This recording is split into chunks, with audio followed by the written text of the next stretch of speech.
everyone, I am so excited to share this style with you. Now you can use any angel sleeve bishop pattern that you'd like, but I use the Children's Corner bishop pattern, the Betsy one. But like I said, any angel sleeve bishop pattern will do the trick. So you'll cut out the pattern like you would normally, being careful to cut straight around the shoulder seam area. And now if you cut at an angle here, then you'll have more fabric towards the bottom than on the top of the seam, and this can make a hot mess out of your pleats. So be careful to cut that area straight. Then you're going to want to cut a bunch of bias strips. You'll need enough for the neckline as well as the sleeve area. I just cut 2-inch strips and I cut them plenty long. It's hard to measure the curves for these, and so it's just one less thing to think about when the strips are extra long.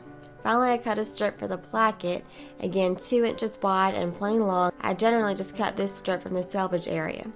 So all together you'll have 2 sleeves. I cut mine a smidgen longer than my pattern, but that's your call. This way I have some seam allowance to sew into with the idea of mimicking a little cap sleeve look. Then there's one front cut on the fold as well as 2 backs, and then all the bias strips, and finally 1 placket strip. I began this bishop by sewing the shoulder seams together using French seams, and I have a detailed video on French seams that I'll link below. I keep the French seams for this really tiny, say a 1/16 inch or an 1/8 inch finish. And remember, you don't need to finish the raw edge of the sleeves yet. I know it feels weird since that's the first step with any other bishop, but yeah, just leave those raw.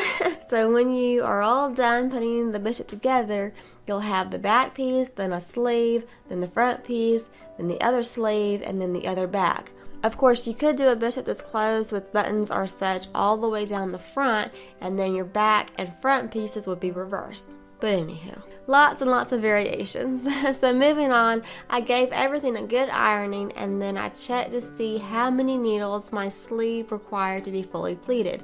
This will vary depending on the size and how much of a cap sleeve that you want. So just match up your sleeve like I'm doing here and see how many needles are required for your situation. Then I roll the whole dress up on a wooden dowel to be pleated. I have a detailed video on how to pleat fabric with a smocking machine that I'll link below. I also have a video on how to pleat my dots if you'd rather go that route.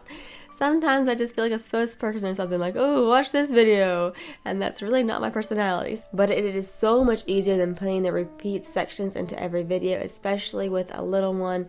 My time is way limited. So anyhow, please don't mind my spokesperson behind the microphone. Once your fabric is pleated, then you can pull a handful of pleats out on each back section, so you'll have a seam allowance to attach the strip for the placket later on. I like to start the blocking process by tying one side of threads together in groups of 2s or 3s. Then I pin the back, the shoulder seams, the center front, the other shoulder seams, and the other back to my blocking board. This board is super helpful, and I'll link where you can purchase it down below.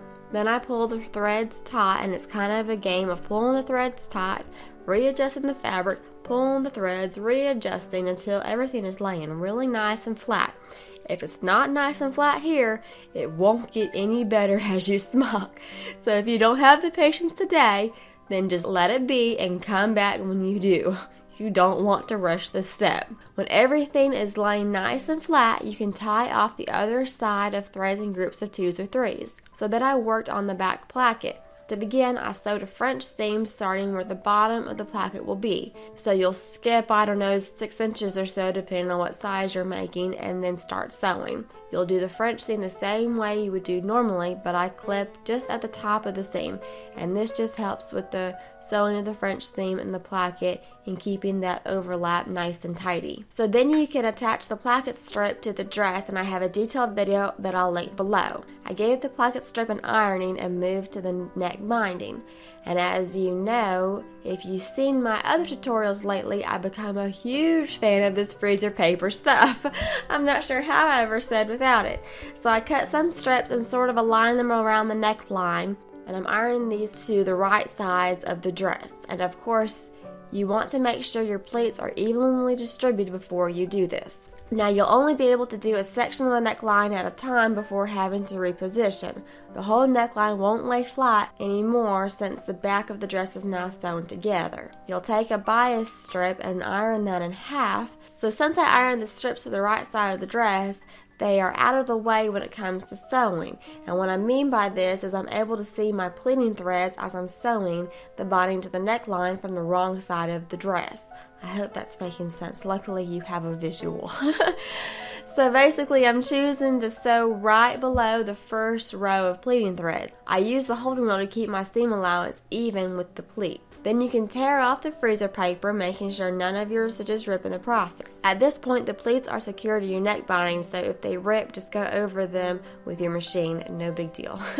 So normally I have to trim some of the seam allowance here to allow the neck binding to fold over and meet those stitches. However, the fabric is so fine that I'm using that I didn't need to do that. But if you have to remove some of the bulk in order to get that binding to meet the neckline, go ahead and do that now. I like to use those stitches to secure the neck binding in place later on by hand. So now on to those sleeves, and this is kind of a rinse and repeat process from the neck binding. You'll attach the strips of freezer paper to the right sides of the dress. Then take that to your machine and sew a bias strip. Again, this is iron in half, and sew that to your dress. You'll put your needle down around the corner areas and pivot and adjust as needed.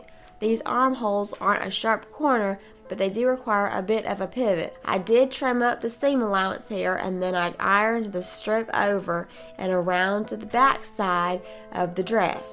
You'll want to make sure those folded edges of the bias strips stay folded as you take them to your sewing machine to sew the French seams. Well, this is true if you save all your hand sewing until the end like me. But anywho, I think you get my drift.